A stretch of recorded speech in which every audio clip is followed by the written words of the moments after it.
Hello everyone. तो paper tough था, उतना टफ नहीं है जितना आप लोग बता रहे हैं, लेकिन फिर भी टफ है, इजी पेपर नहीं है। ठीक है, चलिए डिस्कस करते हैं एमसीक्यू। आइडेंटिटी फर्स्ट क्वेश्चन है, identify the agency function of the commercial bank from the following. क्या मारे हैं? राइट ऑप्शन होगा ऑप्शन सी। सेकेंड है, which of the following is not a characteristics of land. Heterogeneous है, immobile है, fixed supply है, carries an element of judgement नहीं है, यानी राइट ऑप्शन होगा option C. Next, production of cotton textile product is an example of A vertical division of labour. 4 कह रहा है, which two form of market earn normal profit of a long term in the long run. तो right option होगा इसका perfect competition and monopolistic competition. ठीक है, आगे बढ़े। Fifth, which of the following is not a function of central bank. तो इसका तो सब इजी मार रहे होंगे, इजी था। Banker to the public, banker to the public कौन है? Commercial bank. कमर्शियल बैंक से पब्लिक को लोन मिलता है या पैसा मिलता है। आगे बढ़े। 6, identify the market having a single buyer and many sellers. तो इसका राइट ऑप्शन होगा ऑप्शन बी, मोनोसोनी। ठीक है। Question number 7, the income of a person who carries the risk bearing. देखिए यहाँ पर ट्रिकी ये है कि यहाँ पर रिस्क बियरिंग कौन होता है? इंटरप्रेन्योर होता है, और इंटरप्रेन्योर को क्या मिलता है? प्रॉफिट मिलता है। तो राइट ऑप्शन होगा ऑप्शन सी, प्रॉफिट। ठीक है। 8 number, assertion, central bank provide loans to the commercial bank in the situation of financial distress. ये तो सही है।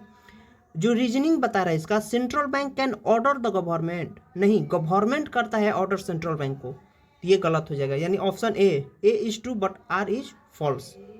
आगे बढ़े। Price is an indicator of quality, the statement applies to snob effect. क्या होगा? Snob effect. 10, which of the following is a contingent function of money. Measure of value नहीं होगा, स्टोर ऑफ वैल्यू नहीं होगा, मीडियम ऑफ एक्सचेंज नहीं होगा, distribution of national income. ये सब क्या है? सेकेंडरी है function.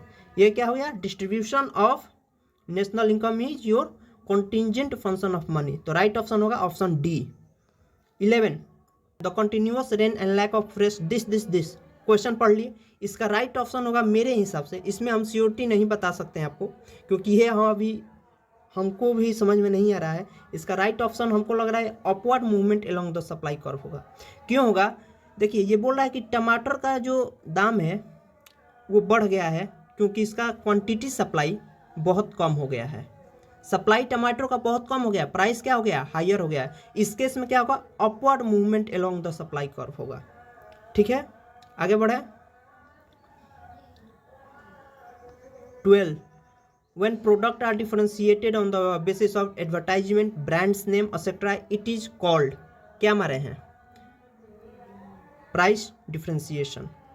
Third, identify the merit of direct tax from the following. क्या मारे हैं? Ensuring equality. आपके बुक में दिया होगा इक्विटेबल, वहीं यहाँ पर लिख दिया है इंश्योरिंग इक्विटी। ठीक है, आगे बढ़े। भाई ट्रिकी क्वेश्चन था, नो डाउट। 14 बोल रहा है, identify the type of goods having price elasticity of demand greater than 1। तो लग्जरियस गुड होगा। इसमें क्या होता है? ईडी ग्रेटर देन 1 होता है। देखिए अगेन ये जो ग्राफ है मेरे समझ से बाहर है कि क्या पूछ रहा है भाई। हाँ, आईसीएसई मतलब हद कर दिया है लड़कों के साथ। क्या ही ऐसा हमको लग रहा है कि the all have elasticity of supply is equal to 0 होगा। इसलिए 0 होगा क्योंकि 0 कब होता है? जब ये पैरेलल टू वाई एक्सिस हो जाए और परपेंडिकुलर टू एक्स एक्सिस। अगर ये 3 लाइन ऐसे दिया है, इसको अगर हम ऐसे बना दें तो इसी पर लाई करेगा मेरे हिसाब से, जितना हम सोच पा रहे हैं। तो हमको लग रहा है कि ये डी होगा। बताइएगा आप क्या हमारे हैं, हम इस पर श्योरिटी नहीं करते हैं कि इसका राइट ऑप्शन क्या होगा। 16, during deflection the central bank usually, इसमें क्या हमारे हैं? 14 का होगा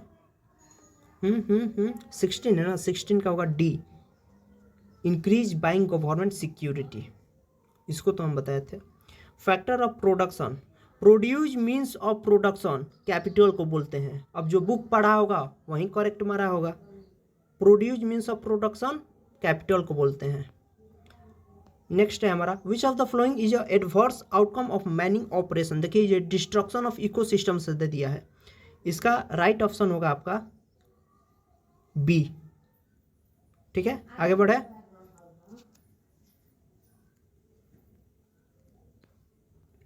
नाइनटीन, अब देखिए ये टैक्स, अब टैक्स का ये डायग्राम, इसको डायग्राम ऐसे बनाकर नहीं देना था तो ये ड्रामा कर दिया। बच्चों का खेल, सीढ़ी पर जाओ फिर यहाँ से, मतलब क्या करता है यार। तो देखिए हम जहाँ तक समझ पा रहे हैं इसका राइट ऑप्शन होगा रिग्रेसिव टैक्स। रिग्रेसिव टैक्स कैसे बनता था, ऐसे बनता था हमको जहाँ तक लगता है, अब पता नहीं क्या करेक्ट आंसर है, हमको लगता है कि यहाँ पर रिग्रेसिव टैक्स होगा, यानी 19 का करेक्ट ऑप्शन मेरे अनुसार बी होगा, रिग्रेसिव। आप लोग बताइएगा क्या मारे हैं और आपका एमसीक्यू कितना करेक्ट हो रहा है। नॉन प्राइस कंपटीशन इज, ये भी देखिए एक लेंदी क्वेश्चन दे दिया, मतलब ये टफ है भाई। Non price competition is, right option होगा आपका सी। ठीक है, तो